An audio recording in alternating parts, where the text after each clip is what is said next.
this team has just had. I mean, just how good did it feel to come and get a win, on the blue here? Yeah, so I mean, like,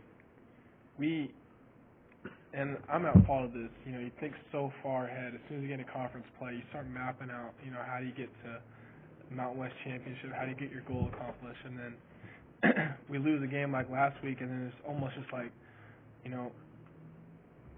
some crazy things have to happen, which, some things are going on tonight, but right now we're going to play for each other, we're going to play for the love of the game, and it's almost a freeing feeling in a sense, but, after, there's still a grind and a process to get through over the course of a week, but to come out here and be able to play, and guys like Austin Bolt and Prince stepping up is huge, man. I'm so excited for them, and it's just a good team win. They moved the ball pretty well in the first half tonight, but you guys shut them down in the second half. What did you guys adjust at halftime? Yeah, I think it's nothing from a schematic standpoint, really, right? It's just a simple, technique and fundamentals, like just tackling on the perimeter and staying on top of that one deep ball. And, it sounds simple, right? But you're going against talented football players where in one-on-one situations, their coaches are telling them they're expected to make those plays and make them miss those tackles, right? So it's all competitive, and, we just got to come out on top in those situations when our numbers call it.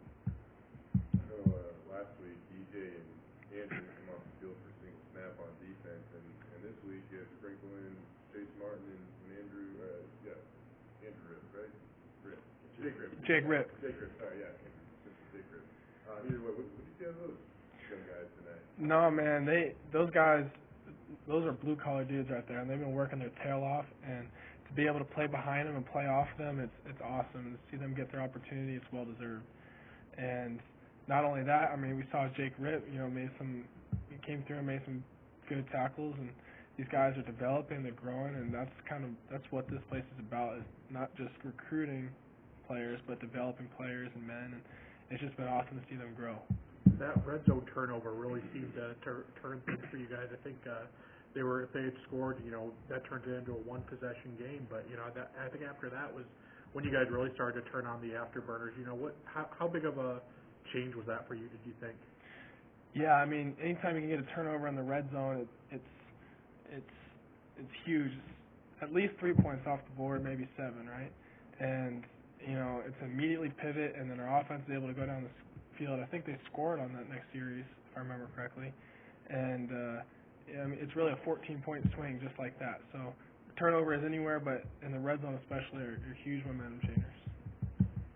With Shea, I feel like every time he was around the ball tonight, he's making kind of a big game-changing play. It's 7 tackles, 3 tackles for loss, and 4 fumbles.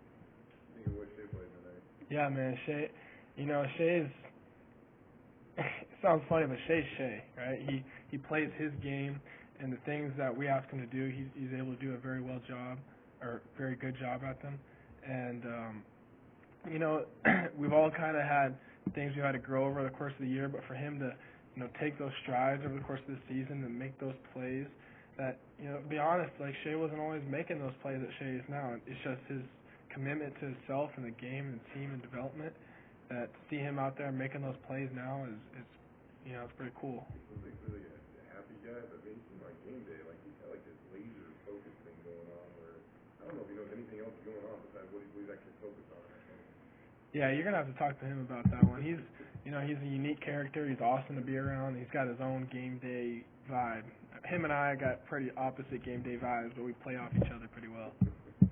With everything kind of Taylor's gone through, what can you say about him stepping up, when Maddox goes down, about what he did for this team tonight? I will say this. It's something that's not seen from the outside, but Taylor and Maddox are like 2 of the best teammates I've ever been around. And their relationship, despite, both being competitors and wanting to be on the field, the reality is in that position you can't have those 2 guys on the field at the same time. But, I mean, despite all that, I've never heard one negative thing. I've never seen a negative look. They truly want the best for each other and best for this team, and they're phenomenal teammates. And, I pray, that Maddox is okay, and I'm still waiting to hear exactly what the status is and true is. But, to see Taylor come through and his opportunity, and we had all the confidence in the world that he's going to get the job done. We've seen it, time and time again. So that was pretty cool to see him have his back like that. 2 more sacks for Matt tonight. Just kind of how dominating has he been on the line for you guys? No, there's very few people in this conference, maybe even in college football, that has his specific capabilities that he does. When he plays his game and he plays, and we say do our job, but he plays within his job, and just focuses on that. He's pretty dangerous. He's a great football player, and he's capable of making big time plays like that. Instead of kind of being you map out this quest to go win a mountain on a title, and in your mind it probably looks like 8-0, and you just go take care of business. Obviously not the case. You look at what happened around the Mountain West tonight, though. I don't know how many people thought that San Jose State was going to beat Fresno by nearly 30. I don't know how many people thought that Air Force was going to go to Hawaii and lose. How much is it just a reminder to take care of what you guys can do and, stay in the fight and just see what happens at the end of this thing? Yeah, I think, for us right now, what I'll say is all this is fun and games unless we win week in and week out through the rest of the season. That's where my focus is. And, to know that our chances are still alive is awesome.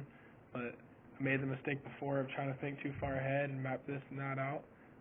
We're going to, just like last week, we're going to regroup, we're going to focus, and we're going to go one game at a time, and we'll see how the cards play out.